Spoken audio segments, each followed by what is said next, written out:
Good evening, everyone, and welcome back to Paranoid Stories. Before we start, make sure to leave a comment with where you're from and what time you're watching. I'm really interested in that. Now, let's begin. I keep telling myself there's a rational explanation, but I've been over it 1,000 times, and nothing fits. I'm a mail carrier. Have been for about 6 years now. It's not glamorous work, but it's steady, and I like being outside. My route covers the western part of the county, mostly farmhouses, a few clusters of newer subdivisions, nothing exciting. I'm telling you this because I need you to understand that I know these roads. I know every mailbox, every driveway, every house number by heart. The package showed up in my truck on a Thursday in late October.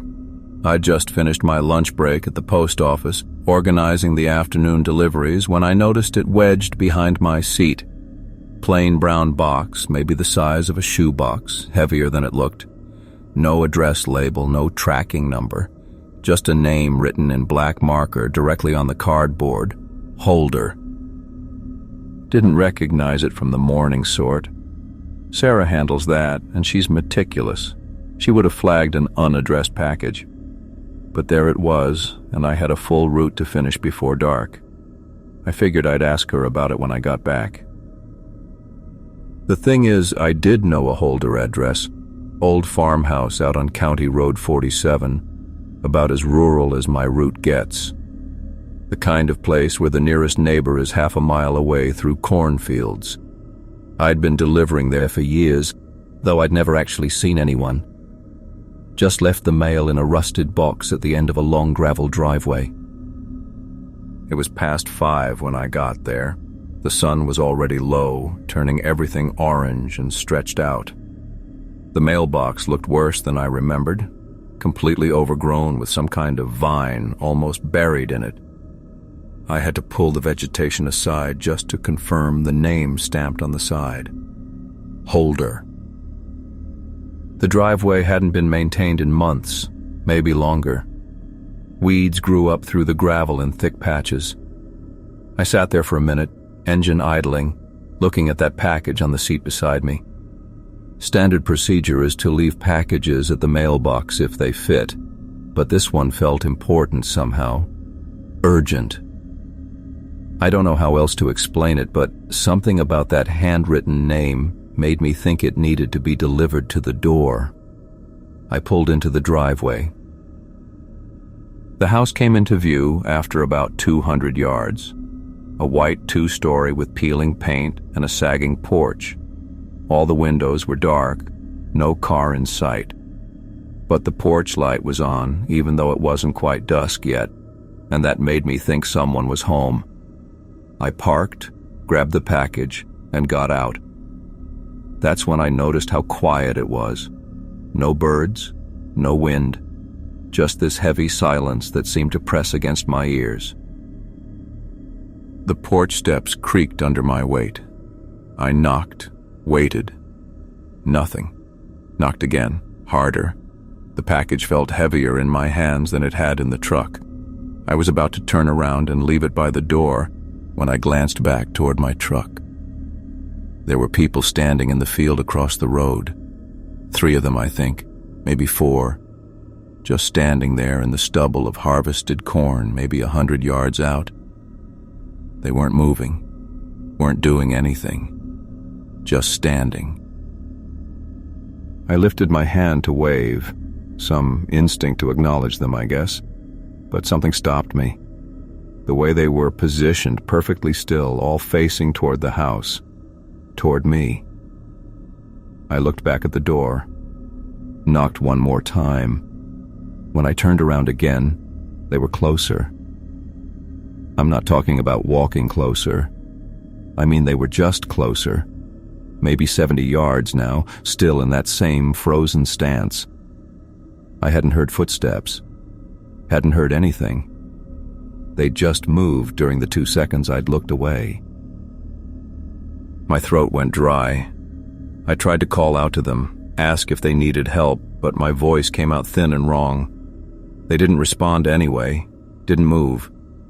4 of them, definitely 4, wearing dark clothes that didn't quite look right in the fading light.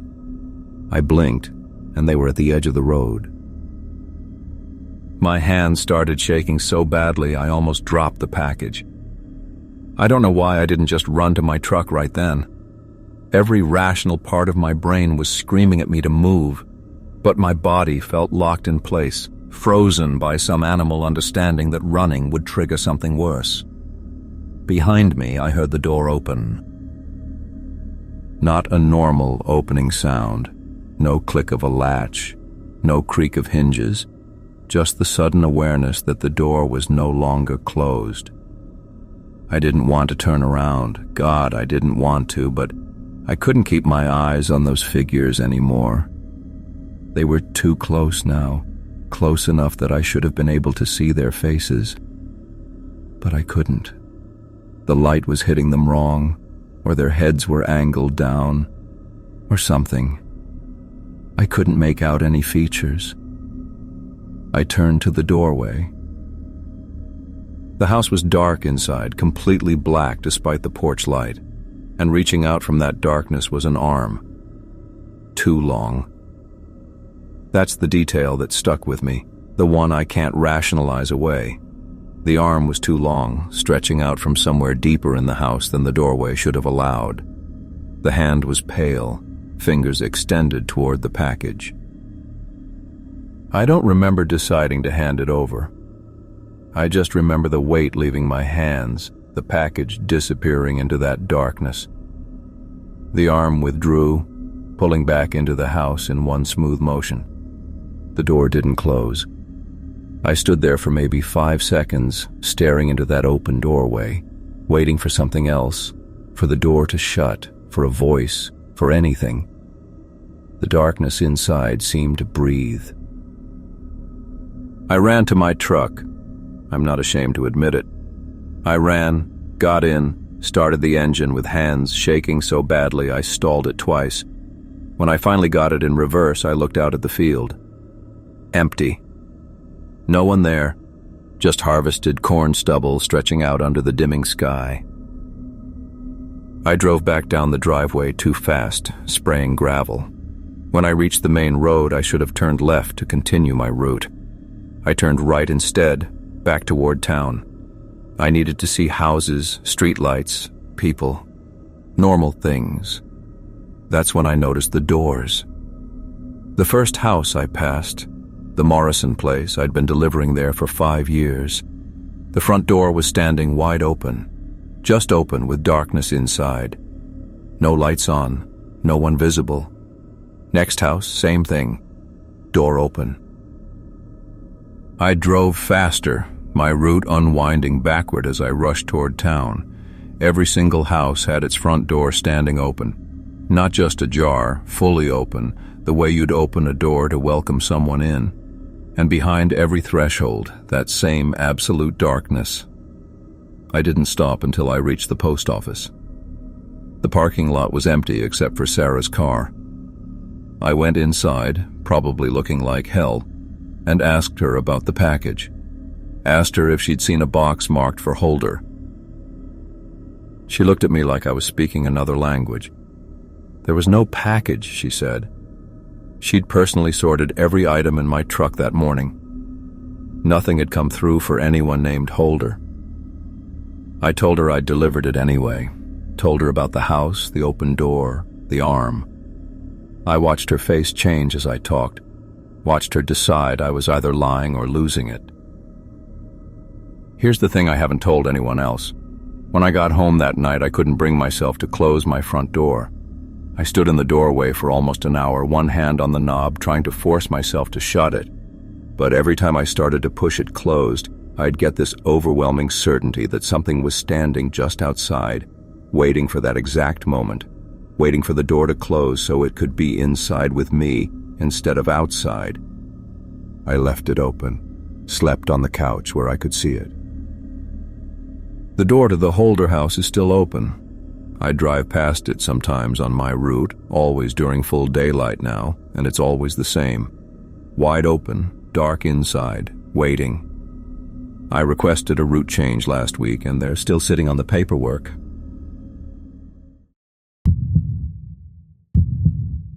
I'm not someone who scares easy, 42 years old, divorced, seen enough of life's normal disappointments that the idea of ghosts or whatever seems almost quaint.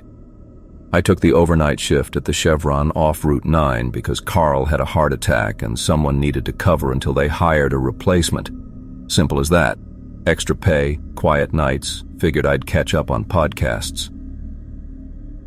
The station sits about 2 miles outside Millbrook, right where the streetlights give up and the pine forest takes over. During the day, it's ordinary enough. Truckers, locals, the occasional lost tourist. But after midnight, traffic dies to maybe one car every hour or two.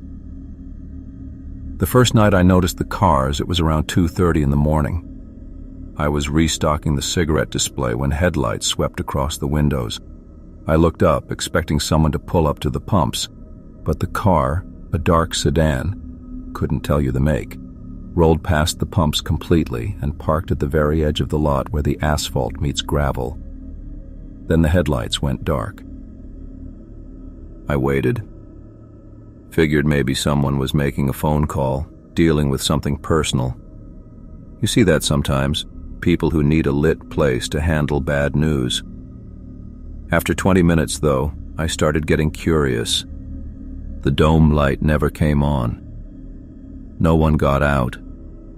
The car just sat there, this dark shape at the border of my fluorescent island. Around 4, a second car arrived. Same thing. Bypassed the pumps, parked at the lot's edge about 30 feet from the first one, killed its lights. No one emerged. No doors opened. By the time my shift ended at 6 and daylight was creeping in, both cars were gone. I hadn't seen them leave. Must have happened when I was in the back room doing inventory, but still, it felt off. The second night, 3 cars showed up. Different models, I think, though in the dark it was hard to be sure. Same pattern, they'd arrive separately, never pulling to the pumps or the parking spots near the store. Always to the edges, the dark margins of the lot. Always headlights off once they settled, and always no one got out. I called the non-emergency police line around 3:30. The dispatcher was Julie Hendricks. I knew her voice from high school, though we'd never been friends. When I explained what was happening, there was this pause. Then she said, "They bothering you, Lucas?" I told her no, not exactly, but it seemed strange. Another pause. If they're on private property and causing a disturbance, the owner can file a complaint. Her voice had gone flat, careful. Are they causing a disturbance? I realized I couldn't really say they were. Never mind, I told her. Sorry to waste your time. You take care now, she said, and hung up before I could respond. Here's the thing. I started watching them more closely after that. I'd turn off the inside lights except for the emergency ones over the register. Stand back from the windows where they couldn't see me as easily. 4 cars the third night, 5 the fourth. They'd arrive between 1 and 3 in the morning, take their positions around the lot's perimeter, and just wait. I couldn't shake the feeling they were pointed at the station. At me. The angles were too deliberate. If I moved from the counter to the coffee station, I swear I could feel the attention shifting. I know how that sounds, but you know that sensation when someone's staring at you and you just know it? It was like that, but multiplied, patient, focused. The windows were always fogged. That's what I noticed when I finally worked up the nerve to approach one. This was night 6, maybe 7. They're starting to blur together. A gray Toyota Camry had parked closest to the building, maybe 40 feet from the front door. I told myself I'd just check the plates, see if it was someone local. Maybe that would explain things. I took a flashlight. The air outside felt thicker than it should have, and it wasn't even humid. My shoes on the asphalt sounded too loud. When I got within 10 feet of the Camry, I could see the condensation coating every window, thick enough that water was running down in slow rivulets, like someone had been breathing in there for hours, heavy and continuous. I stopped. My hand was shaking enough that the flashlight beam jumped and scattered. The car's engine wasn't running, I could tell that much. No sound at all except the buzz of the lot lights and the distant hum of the interstate. But those windows were completely opaque with moisture, and it was 60 degrees outside. That doesn't just happen. I stepped closer, raised the flashlight, tried to wipe the driver's side window with my sleeve to see inside. The condensation was on the inside of the glass. My hand touched the window and it was warm, body temperature warm. I jerked back and the flashlight slipped from my fingers, clattered on the asphalt. I didn't pick it up. I walked back to the station, moving too fast, not quite running, but close. When I glanced back from the door, the car hadn't moved. None of them had. But I couldn't shake the certainty that something in that Toyota had been aware of me, had been waiting to see what I'd do. The day people started avoiding the station, I almost didn't notice at first. You get used to the rhythm of regulars. Tommy Voss at 7:15 for coffee and lottery tickets, the morning rush between 8 and 9, Carol Dennison always on her lunch break at noon. But during my overlap shift on day 9, when I came in early to help with a delivery, the patterns were off. Cars would slow down approaching the station, then speed up and pass. I watched it happen 6 times in 2 hours. Old Mr. Peterson, who had been coming here for his morning paper since before I was born, pulled in, saw me through the window, and left without getting out of his truck. Nobody said anything to me. That was almost worse than if they'd told me to quit. At the grocery store, people looked past me. At the diner, my usual waitress forgot my order twice, something she'd never done. It was like I was fading, becoming something they'd decided not to acknowledge. The cars kept coming every night. By the end of the second week, there were 8 or 9 of them, forming this loose perimeter around the lot. I stopped approaching them. I'd do my work, restock, clean, try not to look out the windows too much, but I always felt them there, waiting. It was night 14 when I noticed the cars were running in sequence. I'd been staring out the window for maybe 20 minutes. I'd given up pretending to be productive when one of the cars, a dark SUV on the eastern edge, started up. Just for a few seconds. Engine rumble, then silence. Maybe a minute later, the sedan next to it did the same. Then the next, moving counterclockwise around the lot, each vehicle starting up for just a moment before going silent again, like a breathing pattern, like something circulating. I don't remember much of the rest of that shift. I know I didn't leave the building. I kept the lights on full, stayed behind the counter. At some point I called my ex-wife, no idea why, got her voicemail, couldn't think of what to say, and hung up. Dawn came the way it always did, that slow gray bleeding into the sky. One by one, without any signal I could identify, the cars started leaving. Not all at once. They departed in the same sequence they'd arrived, spaced out over 30 or 40 minutes. By 6:15, the lot was empty except for the garbage I needed to collect and a stain pattern on the asphalt I'd never noticed before, these dark spots in a shape I couldn't quite parse. I put in my notice that morning. Told them I had a family emergency in Ohio, needed to relocate immediately. They didn't ask questions. The new hire started 3 days later, some kid from 2 towns over who didn't know anyone here. I drove past the station last week, mid-afternoon. The kid was behind the counter looking at his phone. The lot was normal, sunlit, safe.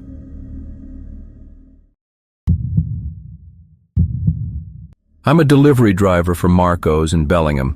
Been doing it for almost 3 years. Nothing exciting, just gas money and rent while I figure out what's next. I'm pretty good with the area by now. Know most of the regular spots, can eyeball the quickest routes without even checking my phone half the time. This was a Tuesday night, maybe 2 months ago. Late shift, around 9:30. The order came through for an address I'd never seen before. 4782 Kendrick Loop.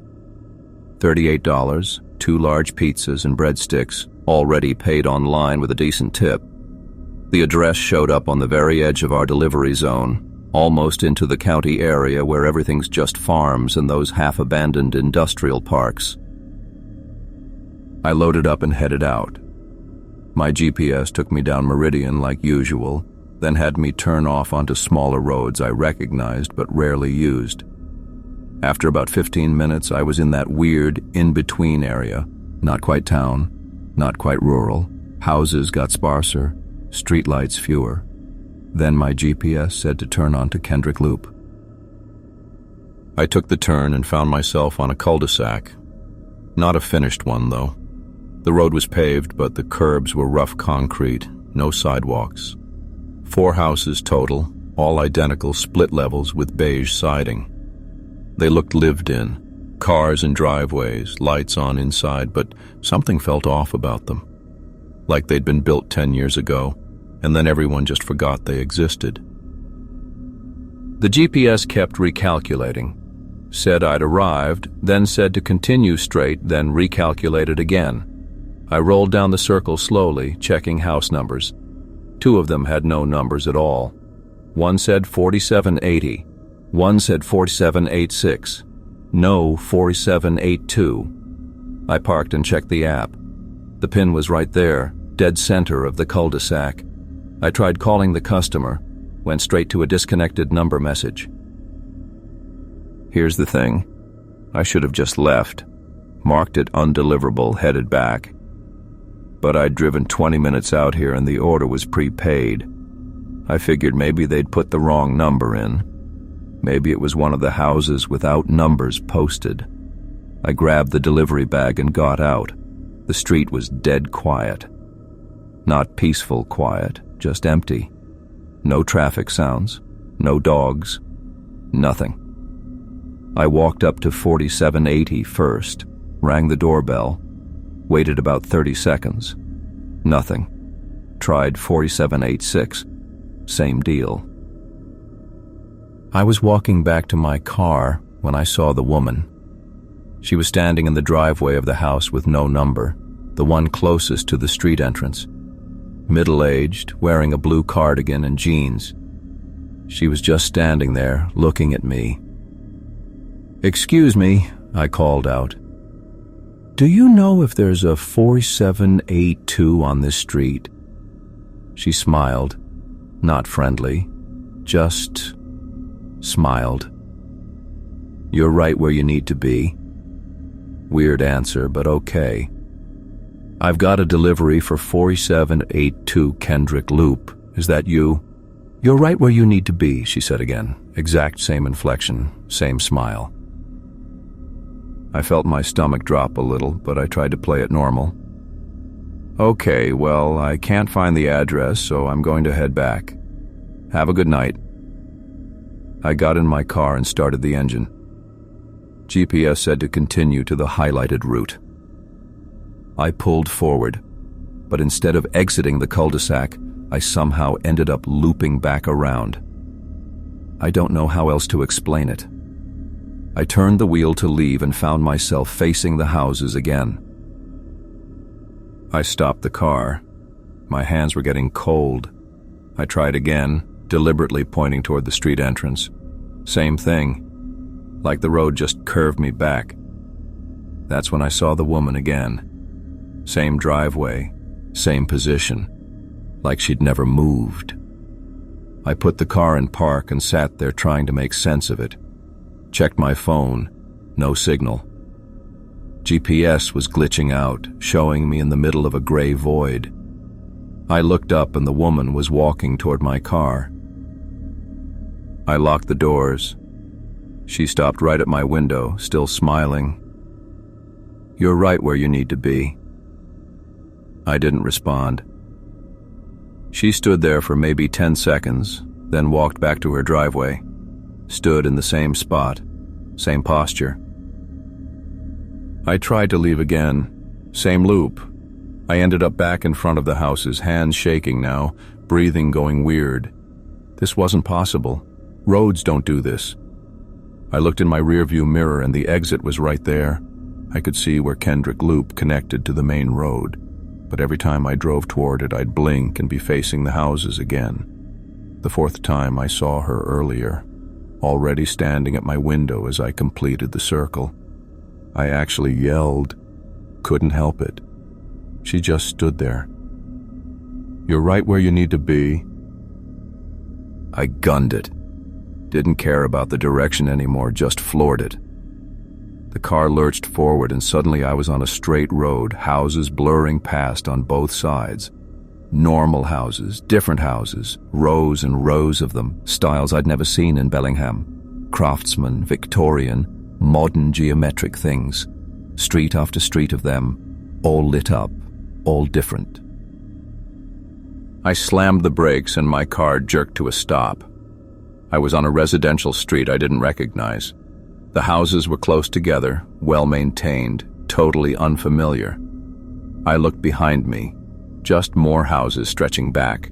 No cul-de-sac, no beige split levels, no woman in a blue cardigan. I grabbed my phone, still no signal. GPS wasn't loading. I sat there trying to get my breathing under control, and that's when I noticed the delivery bag on the passenger seat. It was empty. I picked it up, checked the bottom, opened it wide. Nothing inside. The pizzas were gone. The breadsticks were gone. The receipt that had been stapled to the bag, gone, just an empty, insulated bag. I don't remember what I did next. I know I drove until I found a main road I recognized. Took maybe 20 minutes of random turns. When I finally got signal back, my GPS acted completely normal. Showed me exactly where I was, exactly how to get home. I drove back to Marco's, clocked out, told my manager I'd had car trouble. I never got in trouble for the missing pizzas. When I checked the order history the next day, there was no record of 4782 Kendrick Loop. No order around that time. Nothing. I've driven past that turnoff a dozen times since then. Kendrick Loop isn't there anymore. The road name doesn't exist. I thought maybe I'd gotten it wrong, but I checked every similar street name in the area. Nothing matches. I asked other drivers if they'd ever delivered out that way. They looked at me like I was confused. Last week, I was working the late shift again. Got an order for the edge of town, different address. As I was loading up, I felt something in my jacket pocket. Pulled out a receipt, printed on Marco's thermal paper. Order for 2 large pizzas and breadsticks. Delivery address, 4782 Kendrick Loop. Timestamp from 2 months ago. I don't keep receipts in my pockets. I never did. And even if I had, I've washed this jacket at least 6 times since then.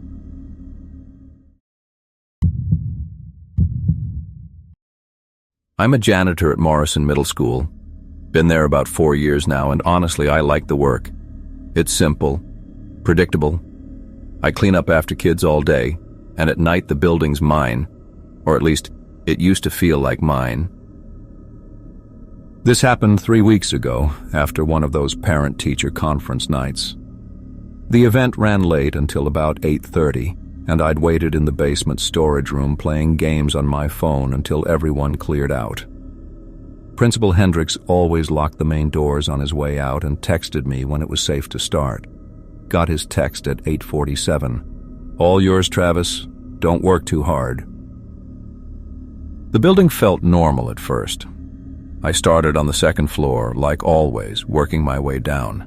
The conference had been in the library and a few classrooms, so most of the school was untouched. I had my headphones in, listening to a podcast about baseball. Nothing scary, nothing weird. Around 9:15, I was mopping the hallway outside room 212 when I heard it. A door clicking shut. Not slamming, just that soft, deliberate sound of a latch catching. I pulled out one earbud and listened. The door to 214, about 30 feet down the hall, was closed. I was almost certain it had been open when I'd walked past it. I went back to mopping. Old buildings settle, drafts happen. But then another door clicked shut. Room 216, then 218. One after another, moving down the hallway away from me like dominoes falling in slow motion.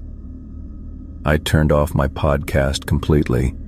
The silence that replaced it felt thick, if that makes sense. Heavy. I called out, "Hello? Someone still here?" My voice sounded smaller than it should have. Nothing. Just the hum of the overhead lights. I checked the rooms.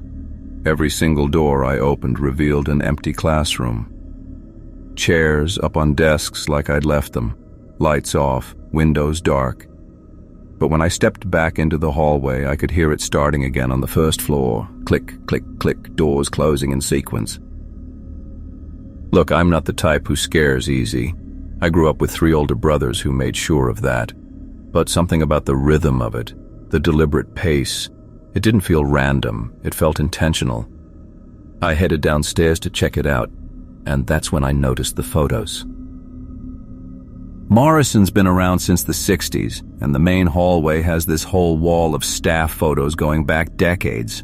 Black and white pictures in cheap frames, rows and rows of teachers with dates underneath. I'd walked past them 1,000 times and never really looked. But now I couldn't help but look. Every single face was staring at me. I stopped walking. The photos on the far end of the wall, they were angled toward me. Not straight on like they should be, but turned like whoever was in them had shifted to watch me pass. And their expressions, I swear to God, they weren't smiling anymore. The ones I'd glanced at before, the friendly-looking teachers from the 70s with their wide collars and bigger smiles, they all looked angry now, scowling. I blinked hard, rubbed my eyes. Stress, I thought. Just stress and bad lighting. But when I looked again, nothing had changed. A woman in a 1983 photo, someone I vaguely recognized from my training when I first started. She'd retired years before I got hired. Her eyes were definitely following me. I took a step to the left, and I swear her gaze moved with me. I needed to get out. Forget the mopping, forget the trash. I'd come back in the morning, make up some excuse. I grabbed my keys from my belt and headed for the main entrance. The doors wouldn't open. I pushed the crash bar. Nothing. Pulled my ring of keys out, found the master, tried to unlock them manually. The key turned, but the door stayed shut, like something was holding it from the outside. I put my shoulder into it. The glass didn't even rattle. I tried the side entrance near the gym. Locked. The delivery entrance by the cafeteria. Locked. The emergency exit by the art room, the one that's supposed to be openable from the inside by law, locked. That's when I started breathing faster. My hands were shaking enough that I dropped the keys twice trying to get to the next door. I pulled out my phone to call Principal Hendricks, and that's when I realized I had no signal. Not just weak signal, nothing. No bars, no Wi-Fi. I walked to 3 different spots in the building where I always had service, and nothing. I went back to the main hallway, thinking maybe I could break a window, and I made the mistake of calling out again. "Hello? Is anyone here?" From somewhere deep in the building, I heard my name. Travis. It was whispered but clear. A man's voice, I think, or maybe a woman's. It was hard to tell because it sounded like it was coming from everywhere and nowhere. I didn't move, didn't breathe, and then I heard it again, from a different direction. Travis? I ran. I don't even remember deciding to run, but suddenly I was sprinting down the hallway toward the gym, my footsteps echoing loud against the tile. Behind me, I heard doors opening, not closing now, opening. One after another, faster than before. I ducked into the boys' locker room and locked the door behind me. My chest hurt. I couldn't get a full breath. I sat down on one of the benches and tried to think. The whispering started again, but now it was right outside the door. Travis, Travis, Travis. It repeated my name maybe a dozen times, always in that same flat whisper, and then it stopped. I don't know how long I sat there. Could have been 20 minutes, could have been an hour. Eventually, I got up enough courage to crack the door open. The hallway was empty. Every door stood wide open, classrooms dark beyond them. The light seemed dimmer than before. Or maybe my eyes were just tired. I made my way back to the main entrance, moving slowly, trying not to make noise. The photos on the wall were normal again, straight, smiling, eyes looking forward like they were supposed to. When I reached the front doors, I didn't even try my keys. I just pushed the crash bar and they opened. Easy, like they'd never been locked at all. I got in my car and sat there for a while, staring at the building. Every light on the first floor went dark at the same time, all at once, like someone had thrown a breaker. But the second floor stayed lit. I called Principal Hendricks from my car, told him I'd felt sick and had to leave early, that I'd finish up in the morning. He was fine with it, said I sounded terrible and should get some rest. I went back the next day during normal hours when the building was full of kids and teachers. Everything was fine. Normal.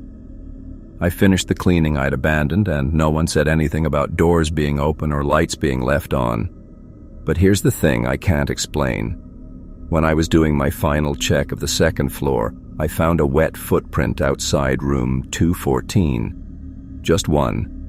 A boot print about my size, in a spot I know I'd mopped dry the night before.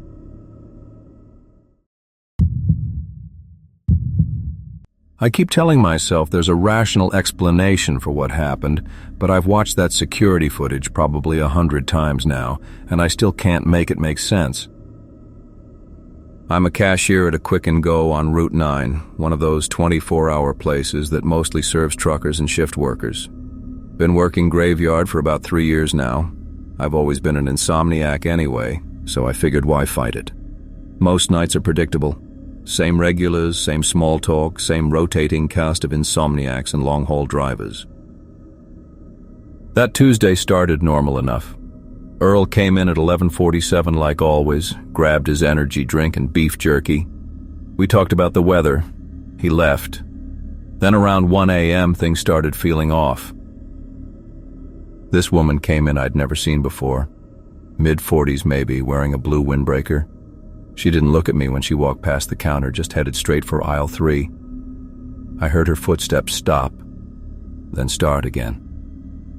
When she came to the register, she had a bottle of water, a Snickers bar, and a pack of AA batteries. She put them on the counter in that exact order, left to right. "Cold tonight," she said. "Yeah, supposed to drop to freezing," I replied. She smiled, but it felt delayed somehow, like she'd waited a full second too long, paid in exact change and left. About 10 minutes later, a man came in. Older guy, maybe 60s, wearing a gray jacket. Same thing, walked right past me without acknowledgement, disappeared down aisle 3. When he came back, he had a bottle of water, a Snickers bar, and a pack of AA batteries. Same order on the counter. "Cold tonight," he said. My stomach did this weird flip. "Yeah," I said slowly. "Supposed to drop to freezing." Same delayed smile, exact change, left. Look, I know convenience stores see patterns. People buy similar stuff. But this felt different. I remember my hands feeling cold when I touched the counter, even though the heat was running fine. The third person came in at 2:17. College-aged guy this time, red hoodie. I watched him walk the same path to aisle 3. Same 3 items, same words, same smile, 1 beat too late, same exact change. By the 4th person, my mouth had gone dry. I tried to deviate from the script. When she said "cold tonight," I said, Can I help you find anything? She just stood there, smiled that delayed smile, waited. Yeah, I finally said, supposed to drop to freezing. She completed the transaction like I hadn't interrupted at all. Here's the thing, and I know how this sounds, but none of them looked at each other. At one point, 2 of them were in the store at the same time, standing in the same aisle, and they didn't acknowledge each other's existence, didn't make eye contact, didn't do that little awkward shuffle people do when they're both reaching for something on the same shelf. I tried calling my manager around 3 a.m., got voicemail, tried my roommate, straight to voicemail. I wasn't panicking yet, not really, but I kept looking at the clock and watching it move, and somehow it felt like time was stretching wrong. The customers kept coming, every hour, on the hour, different people, different ages, different clothes, same walk, same items, same script. By 5 a.m., I'd had 9 of them.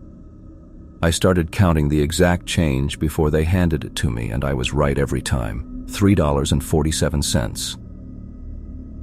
I know what you're thinking. Why didn't I just leave? Here's why. Around 4 a.m., I walked to the door to flip the sign to closed, tell the next one we were having a register malfunction or something. When I got close to the door, my vision went gray at the edges.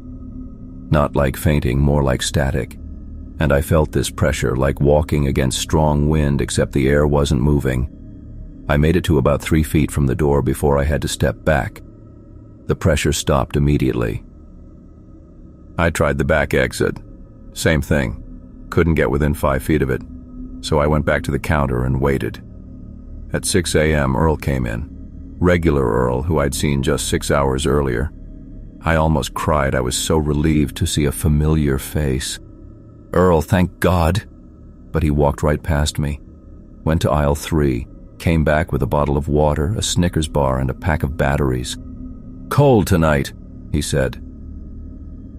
Earl, who I'd talked to about his daughter's graduation. Earl, who always got the same Red Bull and teriyaki jerky. Earl was looking through me with that same blank pleasantness. My voice came out shaky. Supposed to drop to freezing. He smiled, delayed, and left. I don't remember much of the next hour clearly. I know I was shaking.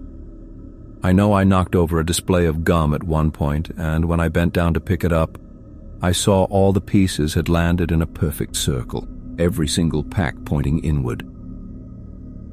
At 7 a.m., my replacement shift arrived. Jenny, who's worked mornings for 2 years. She walked in, and I started talking before she even got to the counter, words just tumbling out about the customers and the items and the script and the door. She stared at me. Brian, are you okay? You look awful. You believe me, right? You can check the register. 14 transactions, all for $3.47, all the same items. 14. Brian, there's only been 2 transactions. She turned the register screen toward me. 2 sales, Earl at 11:47 p.m. and a trucker at 2:33 a.m. I pulled up the security footage right there, hands shaking so bad I could barely work the mouse. Started at 11 p.m. and let it play. Here's what the footage showed. Earl's transaction, normal. Then nothing until 2:33 a.m. when the trucker came in. Then nothing until Jenny arrived. But I'm visible the whole time, standing behind the counter. Except I'm not moving. At all. For hours I'm just standing there perfectly still, staring at the door. And around me in the aisles there are these blurred shapes. The camera can't quite focus on them. They're moving in circles, these repeating loops through the store, and every hour they pass the counter and the register drawer opens by itself and closes. And I'm just standing there in the center of it, not moving, not blinking, while they circle around me. Jenny sent me home, told me to get some sleep. I watched the footage again later on my phone, and I noticed something I'd missed. Every hour, when the shapes passed the counter, my head turned. just slightly, following something the camera couldn't see. I quit 2 days later, told them it was a family emergency, but I still have insomnia, and sometimes around 2 a.m. I find myself saying "supposed to drop to freezing" out loud to my empty apartment, and I don't remember deciding to speak.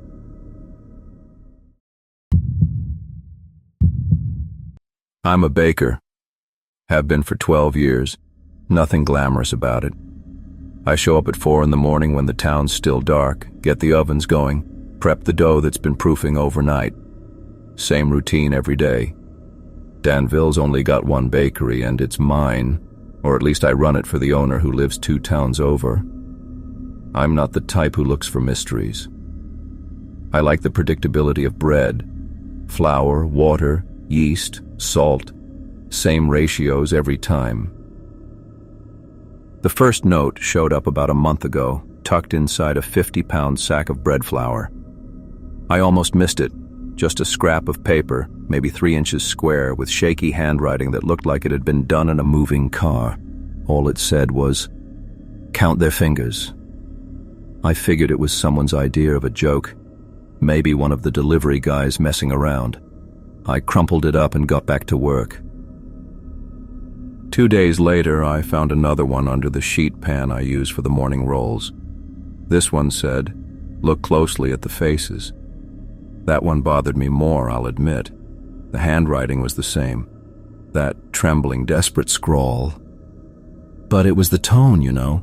Not playful, not trying to scare me for fun. It read like a warning from someone who was genuinely afraid. I started paying more attention after that. The bakery opens at 6, and we get a steady stream of regulars. Same faces every day, mostly. Tom Bridger comes in for a coffee and a plain bagel at 6:15. Mrs. Hendricks gets a sourdough loaf every Tuesday and Friday. The Marsh brothers both stop by on their way to the lumberyard.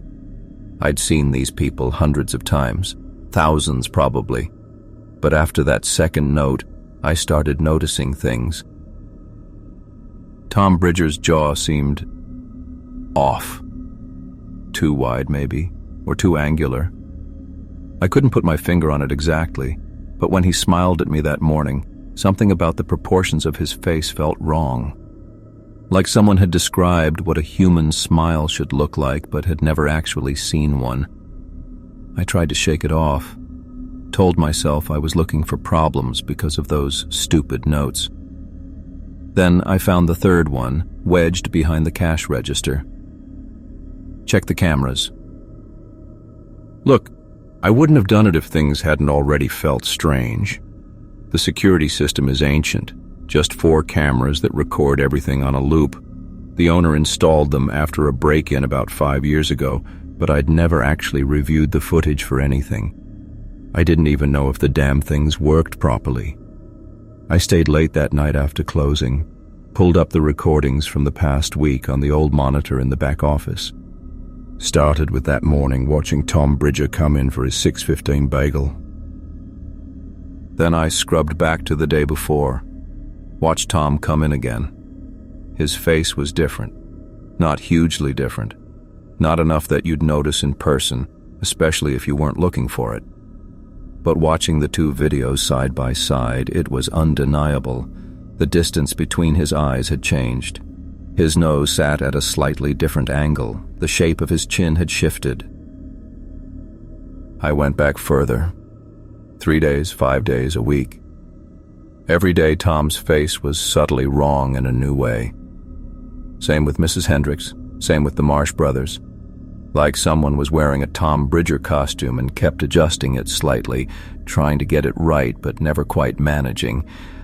My hands were shaking so badly I had to pause the playback. I don't know how else to explain it, but watching those faces shift day to day, it made something in my chest feel tight and wrong. I found more notes after that. They showed up everywhere, in the sugar bins, taped to the inside of the mixer lid, folded into the receipts. All the same handwriting, all short warnings. They don't remember what they looked like. Count the fingers. You're changing too. That last one I found on a Tuesday morning slipped into my apron pocket while I wasn't looking. I don't know when it appeared. I'd been alone in the bakery since 4 a.m. I started checking, counting fingers on every customer who came through. And here's the thing, I found inconsistencies. Mrs. Hendricks had the right number on Monday. On Wednesday, her left hand had 6 fingers, all of them perfectly formed and functional. She used all 6 to count out her change from her purse, totally natural, like she'd always had them. The Marsh brothers came in together on Thursday. One of them was missing his pinky finger on his right hand. I'd seen him use that hand hundreds of times, knew he had all 5. I checked the security footage from 2 weeks prior, all 5 fingers, clear as day. I stopped sleeping much after that. I'd go home after my shift, but I couldn't rest, just lay there thinking about those shifting faces, those impossible hands. I started coming in earlier, sometimes at 3 instead of 4, just to have more time alone before the customers started arriving. That's when I saw my reflection changing. It was subtle at first. I'd catch myself in the stainless steel of the mixer and think my eyes looked a little further apart than usual. I told myself it was the distortion of the curved metal, bad lighting, exhaustion. But then I'd see myself in the bathroom mirror and the distance would be different again. My nose would sit wrong on my face. The proportions of my forehead would shift. I took photos of myself every morning for a week. Same angle, same lighting, same expression. I lined them up on my phone and felt something cold settle into my stomach. Different face every day. I found another note yesterday morning, this one tucked into my time card. Leave while you still remember who you were. I've been trying to leave. I packed a bag, got in my car. But here's the thing. I can't remember where I lived before Danville. I mean, I must have lived somewhere else, right? I'm 34 years old. I haven't been baking bread in this town my entire life. But when I try to think about my past, about where I grew up or went to school or anything before this bakery, it's just blank. Like trying to remember a dream after you've been awake too long. I asked Tom Bridger yesterday morning, casual, just making conversation, how long he'd lived in Danville. He smiled at me with that too wide mouth and said, "Always, same as everyone." I checked my driver's license last night. It lists my address as 412 Maple Street. I drove to 412 Maple Street. It's an empty lot, just dirt and dead grass. This morning I found one more note, stuck to the prep table where I couldn't miss it. Different handwriting this time, steadier, more deliberate. I tried to warn the next one. The notes don't work. You won't remember writing them. I looked at my reflection in the mixer's steel surface while the dough was proofing. My face was different again. I think my left eye was slightly higher than my right. I'm writing this down now because maybe if I do it right now in this moment while I still remember, I can leave some kind of record, some proof that I noticed, that I tried.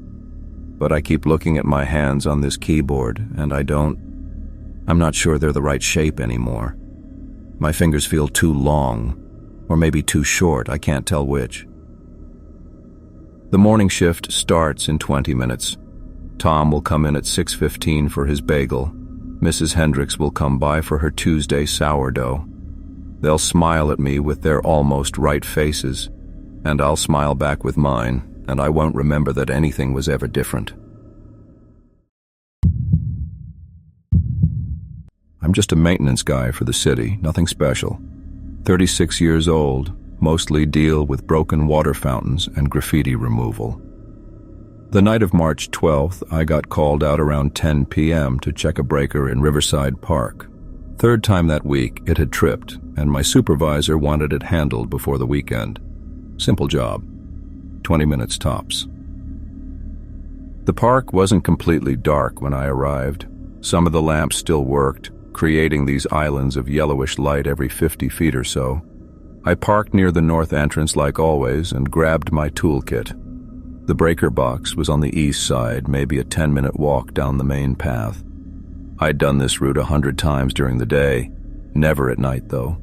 Budget cuts meant night calls were rare. I started walking, following the paved trail. The working lamps gave off just enough light to see by, but the spaces between them felt heavier than they should have, thicker somehow.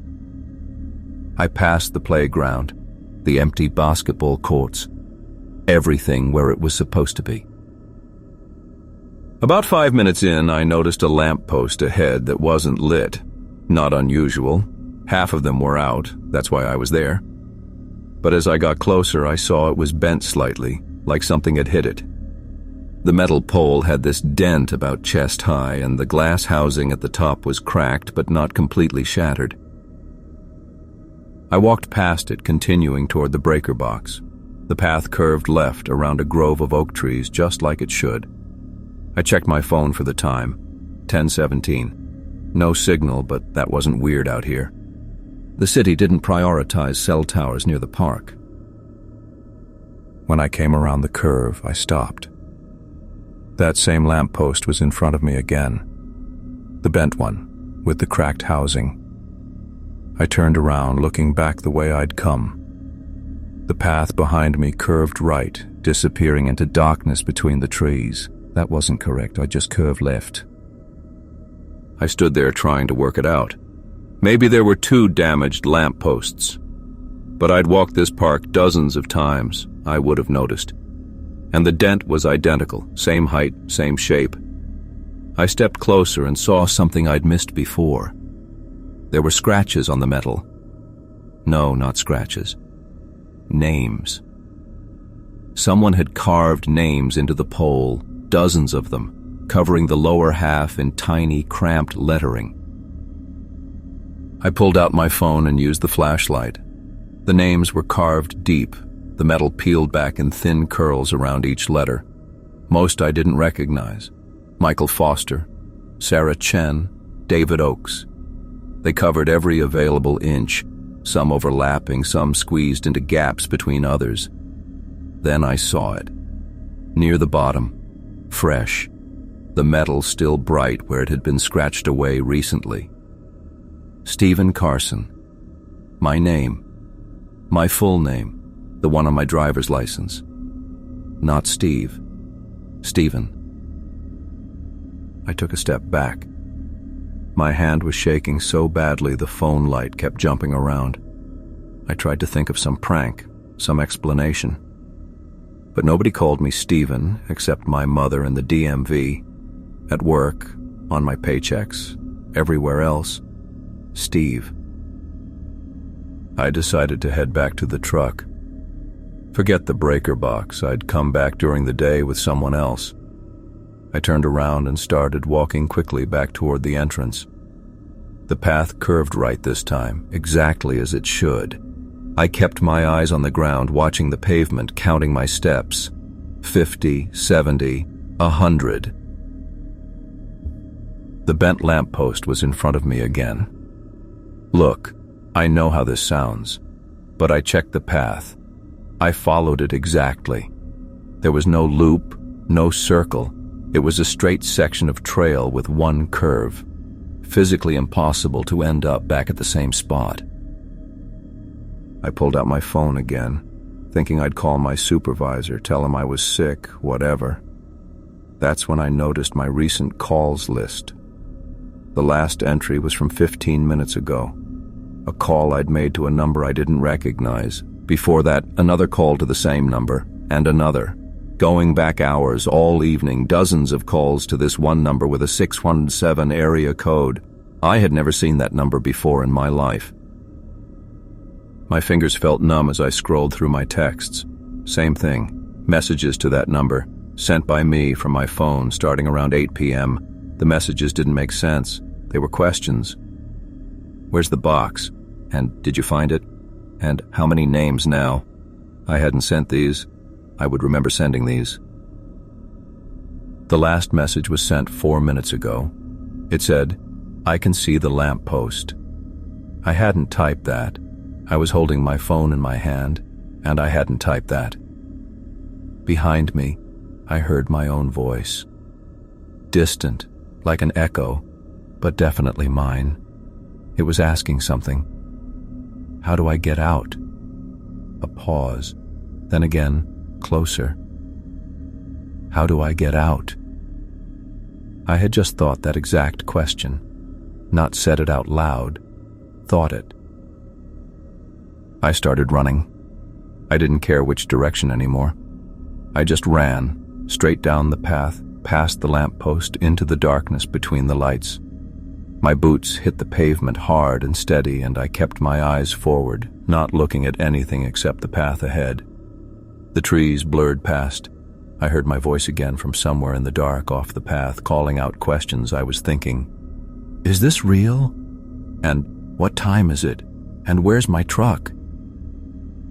The path stayed straight this time. I don't know why. Maybe because I wasn't trying to navigate anymore, just running on instinct. After what felt like hours but was probably 2 minutes, I saw the parking lot lights ahead. My truck was there, right where I'd left it. I got in, locked the doors, started the engine. My hands were shaking so badly I could barely grip the wheel. I checked my phone one more time before I pulled out. The messages were still there, and there was one new one, sent 30 seconds ago. See you tomorrow night? I called in sick the next day, and the day after that. On the third day, my supervisor told me if I didn't come back with a doctor's note, I was fired. I went back. They'd assigned someone else to the park. The breaker had been fixed, apparently reset itself. Nobody mentioned anything unusual. I've tried to forget about it. Tried to convince myself it was stress or carbon monoxide or some kind of breakdown. But I still have those messages on my phone.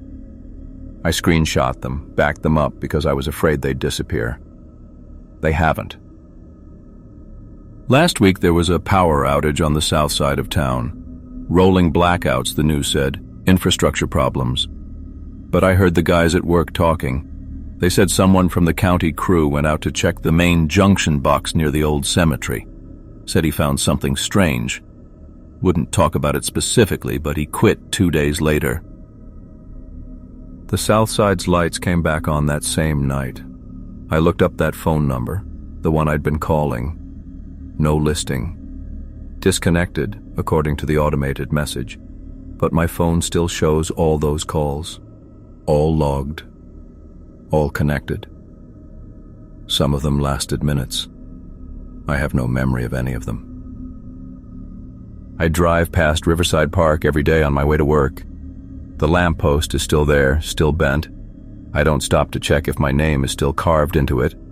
I know it is. Look, I've been driving the same routes for 6 years, and I've never called in sick because of a delivery run until this one. I drive a truck, I drop off packages, I get signatures, I move on. That's it. But 3 weeks ago, dispatch rerouted me at the last minute. Some emergency coverage situation for Pine Ridge, a town I'd never heard of despite delivering to every backwater in the county. They said the regular driver quit without notice. Gave me a manifest with 11 addresses and sent me 2 hours north into hill country I didn't recognize.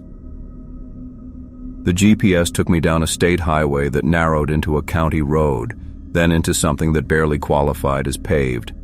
Pine Ridge appeared around a bend like it had been hiding. No welcome sign. No gas station at the edge of town.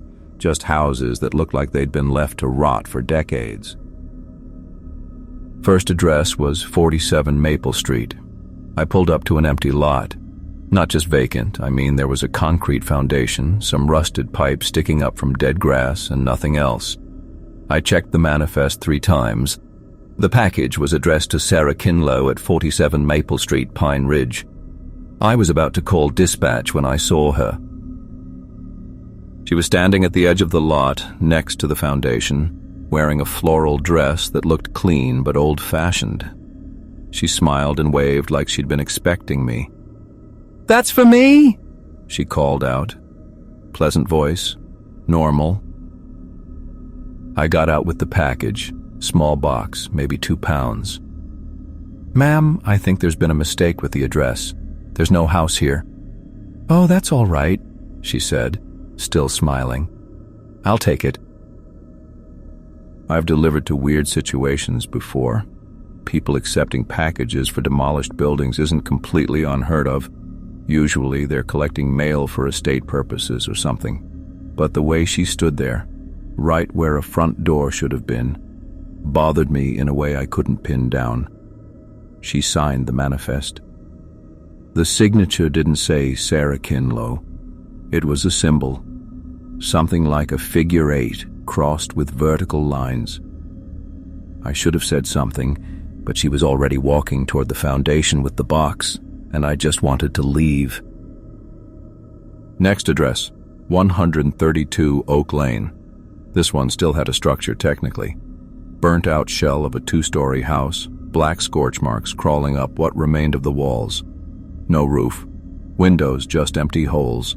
The package was for Marcus Pendleton. He was waiting in the driveway. Middle-aged guy, wire-frame glasses, cardigan sweater. Completely normal-looking except for the fact that he was standing in front of a house that had clearly burned down years ago. "Afternoon," he said. Polite, calm. I didn't even try to question it this time. Just handed him the scanner, watched him sign with another one of those symbols, different from the first one but similar style, and he thanked me before carrying the package through what used to be the front door. I watched him disappear into the charred interior. My hands were starting to sweat. I sat in the truck for a minute, looking at the remaining 9 addresses on the manifest.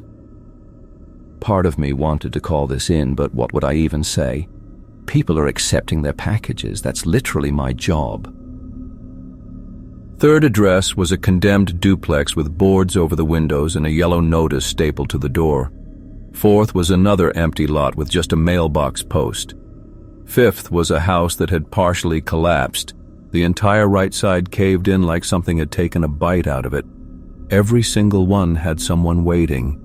Different people, young, old, men, women, but all of them eerily pleasant. All of them acting like their addresses were perfectly normal homes. All of them signing with those strange symbols instead of names. Here's the thing that really got to me. They were all so polite about it, so calm, like this was routine. A woman in her 20s accepted a package at a house with no front wall. You could see straight through to the backyard, and she chatted with me about the weather. An elderly man at a lot that was just weeds and a rusted car frame asked me how my day was going. By the 8th delivery, I was barely getting out of the truck, just extending the scanner, getting the symbol signature, handing over the box. I wasn't making eye contact anymore. The 9th address is where it really fell apart for me. Another burnt house, but this one still smoldering. I could smell the smoke, fresh. The woman who met me there had soot on her hands. "Rough day," she said, gesturing at the ruins behind her. "But I'm so glad this arrived." The fire was recent, maybe hours old. I could see smoke rising from the debris, but she stood there like she'd just stepped out of a functioning home. "When did this happen?" I asked. My voice cracked. "Oh, you know how it is," she said. Smiled, signed with another symbol, took the package into the smoking wreckage. I got back in the truck and locked the doors. I know what you're thinking. Why didn't I just leave? Here's why. I needed to understand what I was seeing. I needed something to make sense. 2 more addresses. I could finish this. 10th delivery. A house that looked normal from the front, but as I walked up the driveway, I saw the entire back half was gone. Just missing. Sheared away. A man accepted the package and carried it inside, and through the open door I saw that there was no floor beyond the entryway. Just a drop into a basement filled with black water.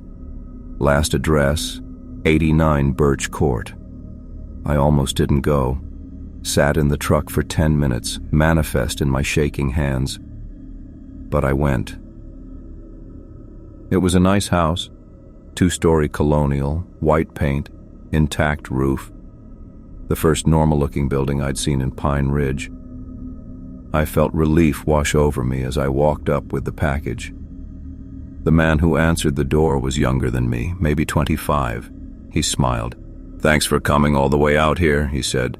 "We really appreciate the service." "No problem," I said. My voice sounded far away. He signed the manifest, another symbol, and took the package. As he turned to go inside, I saw through the doorway. The interior was completely hollow. No floors, no walls, no furniture. Just an empty shell with a dirt floor and daylight coming through holes in the roof I couldn't see from outside. "You folks take care now," he said, and closed the door. I drove out of Pine Ridge doing 60 on those narrow roads. Called dispatch when I got signal again and told them I'd completed the route. They said, "Great, same route tomorrow." I quit the next morning. Didn't give 2 weeks' notice. Just quit. But here's what I can't stop thinking about. I looked up Pine Ridge when I got home. The town exists. Population listed as 1,147. Active post office. But every photo I found online shows the same thing I saw. Empty lots, burnt buildings, condemned houses. The Google Street View is from 2019. It looked exactly the same then. Those packages had tracking numbers. I checked them later before I deleted my work login. All 11 scanned as delivered and signed for. The system had timestamps, GPS coordinates, everything. According to the logistics database, I made 11 successful deliveries to 11 occupied residences in a functioning town. I got my last paycheck yesterday, and tucked inside was a thank you card from Pine Ridge's town council, commending me for excellent service to their community. 23 signatures at the bottom, all those same symbols.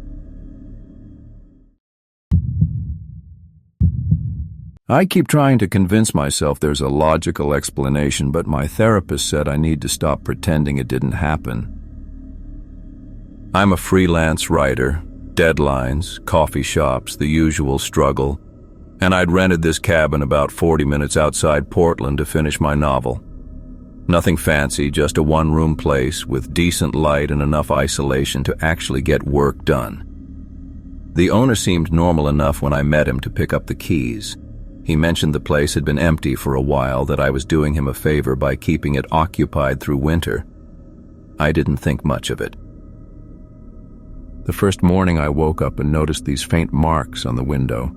Tiny scratches, really. I figured maybe the previous tenant had a cat or something. The window was this big picture window that took up most of the front wall, the main reason I'd chosen the place.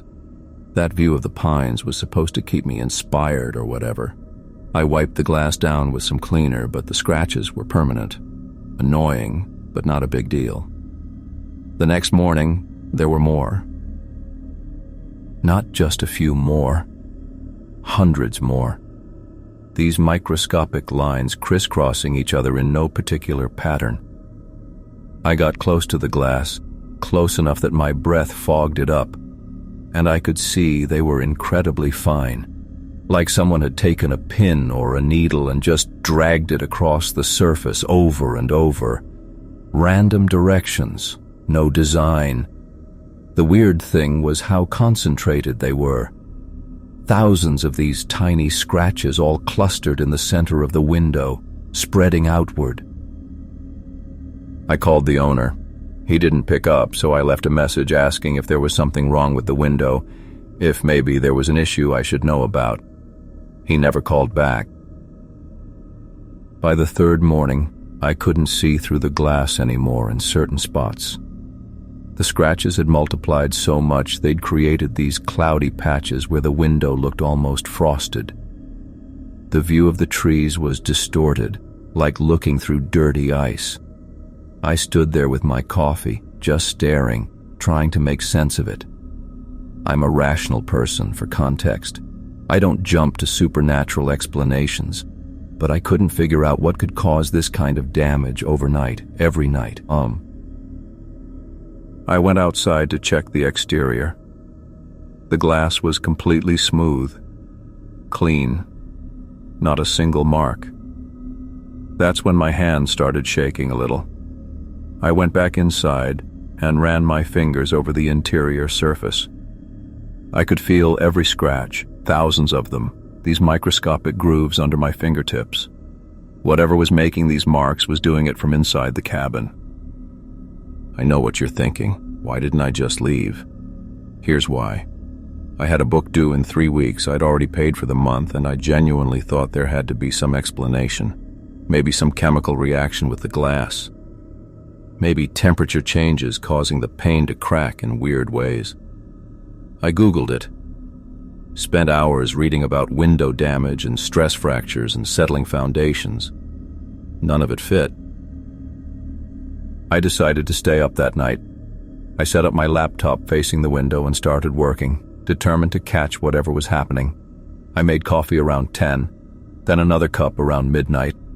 I was doing fine, actually getting some writing done, and then I woke up at my desk. It was dawn. My laptop was closed. I had no memory of deciding to sleep, no memory of getting tired. I just lost time. The window was worse, significantly worse. Whole sections were now completely opaque, the scratches so dense they'd turned the glass into something that looked like weathered plastic. The cabin was noticeably darker, less light coming through. I checked my laptop. The last thing I'd typed was at 12:47 a.m. Just a partial sentence that cut off mid-word. My hands hurt. Not badly, just this faint soreness in my fingers and palms. I looked at them under the kitchen light. There were no visible marks, no cuts, but they ached the way they do after gripping something too hard for too long. I tried to stay awake the next night. I really did. I even set alarms on my phone every 30 minutes. I remember the first few going off. I remember silencing them, standing up, doing jumping jacks to keep my blood moving. I remember checking the window at 2 a.m. and seeing it unchanged. Then nothing. Blank. I came to standing in front of the window with my palms pressed against the glass. The sun was coming up. My fingers were positioned like I'd been dragging them across the surface. And when I pulled my hands away, I saw fresh scratches beneath where they'd been. Thin, precise, thousands of them. I yanked my hands back. The tips of my fingers looked normal, but when I inspected them closer, I could see my nails were worn down slightly.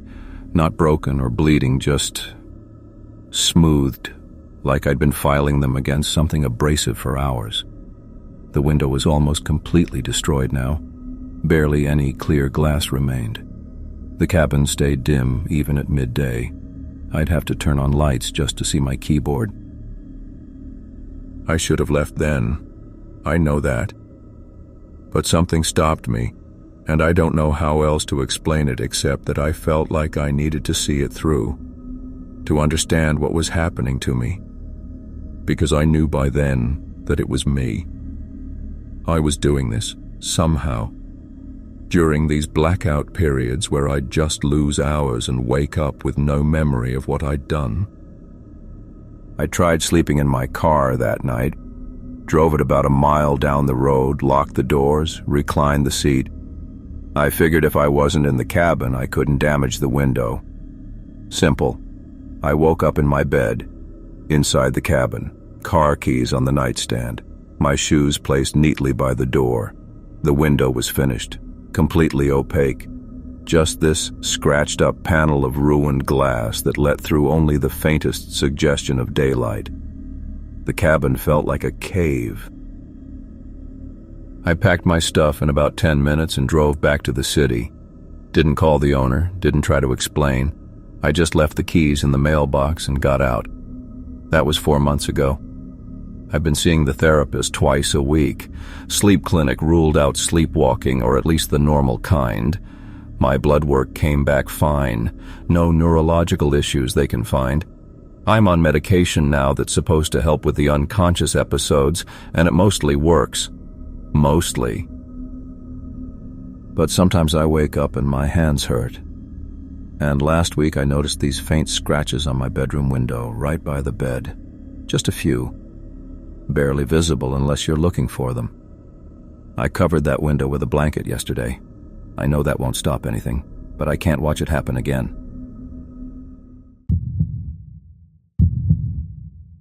I'm a volunteer firefighter in Millerton.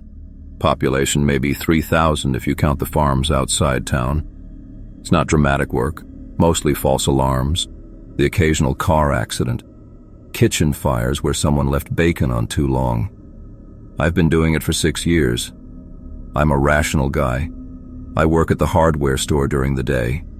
I know the difference between real and imagined. The call came in around 11 on a Tuesday night. Shed fire on Cutter Road, which is basically the last street before farmland takes over. I remember getting dressed, driving to the station, suiting up with Mike and Jennifer. I remember all of that clearly. Then I remember standing in front of the shed, or what was left of it, at maybe 1 in the morning. The fire was out. The structure was still smoking, framework showing through like bones. It was an old wooden shed, maybe 12 by 12, completely separate from the main house about 50 yards away. The owner, some guy named Deutsch I'd never met, was standing by his porch looking exhausted. Here's where it gets strange. I don't remember putting out the fire. I remember arriving. I remember it being over. Nothing in between. At the time, I figured I was just tired. It was a Tuesday. I'd worked a full shift. Maybe I went on autopilot. It happens. But then I started taking photos for the report. We always document the scene, especially if we suspect arson or need to file with the county. I pulled out my phone and took a few shots of the burned-out shed from different angles. When I looked at the first photo, there was someone standing in the doorway. Not clearly, more like a silhouette, blurred, like they'd moved while I was taking the shot. But I was looking right at that doorway when I pressed the button. Nobody was there. I lowered my phone and looked again. Empty doorway. Charred frame. Smoke drifting up into the dark. I checked the photo again. The figure was still there. Same position. Same blur. I took another picture, hands steadier this time, really focusing. Checked it immediately. The figure was there again, but now it was standing slightly to the left, like it had shifted position between shots. My throat went dry. I deleted both photos. I don't know why, some instinct to just get rid of them, and took a third. This time I counted to 3 before checking. The figure was closer. Still blurred, still that smudged silhouette quality, but definitely closer to the camera. To me. I heard Jennifer call my name from near the truck. I shoved my phone in my pocket and walked over, trying to keep my hands from shaking. She asked if I got the photos for the report. I told her, yeah, got them. She gave me this look I couldn't read and said, "You okay? You seem off." I said I was fine, just tired. We wrapped up around 1:30. I drove home. My wife Sarah was already asleep. I got in bed and didn't look at my phone until morning. The photos were back, all 3 of them. I know I deleted them, I remember doing it, but there they were in my camera roll. I zoomed in on the third one, the close-up. The figure's face was still too blurred to make out features, but I could see it was wearing firefighter gear. The reflective strips were visible even through the distortion. I went to the station that afternoon to file the report. Mike was there doing inventory on equipment. I asked him how the Cutter Road fire went, playing it casual. He looked at me weird and said, "You tell me, man. You were the one who went in." I said, "What do you mean, went in? The whole structure was compromised. Nobody went in." Mike frowned. He said I'd gone in while he and Jennifer were checking the perimeter. Said I came out a minute later and gave the all clear. Said I looked kind of out of it, but he figured I'd inhaled some smoke. I have no memory of that. None. I remember standing outside. I remember the fire being out. I don't remember entering the shed. That night I couldn't sleep. I kept looking at those photos, trying to convince myself it was a trick of the smoke, some weird light refraction. Around 2 a.m, I realized I could see a pattern on the figure's jacket in the third photo. I zoomed in as far as the image would allow. It was my pattern, the specific scuff mark on my right shoulder where I'd scraped against a fence last year, the small tear near the collar I kept meaning to get repaired. I was looking at myself, or something wearing my gear, something that had been in that shed. I tried to tell Sarah the next morning. She said I was working too hard, that volunteer work on top of the store was wearing me down. She suggested I take a break from the department. I probably should have listened. But I kept going to calls, and at every single fire after that, 3 in the next 2 weeks, all small, all routine, other crew members would mention things I'd done that I didn't remember doing. Jennifer said I'd helped her carry a hose. Tom said I'd checked the basement of a house fire. Rachel said I'd been the one to find the hot spot in a garage that would have reignited if we'd left. I didn't remember any of it, but when I took photos, there I was in the background, always blurred, always in the wrong place. Last week I stopped going to calls altogether. I told the chief I needed a personal leave. He said he understood, but he looked confused when I explained. He pulled up the roster on his computer and showed me. I'd been marked present at a barn fire 3 days ago. I was home with Sarah that night. We watched a movie. I remember it clearly. I showed him my phone's location history as proof. He showed me the photo the county inspector had taken at the scene. I'm visible in the background, standing near the barn entrance, holding an axe. My hands wouldn't stop shaking. I couldn't get a full breath. The chief put a hand on my shoulder and said I should see someone, maybe talk to a doctor about stress. But here's the thing that made me finally break. Last night, Sarah was looking at her phone, scrolling through photos from her sister's birthday party last month. I was there. I remember being there, talking to her brother-in-law about his new truck, eating too much cake. She stopped on one photo. Everyone's gathered around the cake. She's there. Her sister. The whole family. I'm not in the picture. My spot at the table is empty. She doesn't notice. She keeps scrolling like everything's normal. I checked my own photos from that night. I'm in them. But I look wrong. Blurred at the edges, slightly out of focus, even when everyone else is sharp. This morning I called Mike to ask about the Cutter Road fire again. He didn't know what I was talking about. Said we haven't had a shed fire in months. I pulled up the photos on my phone to show him. They won't open.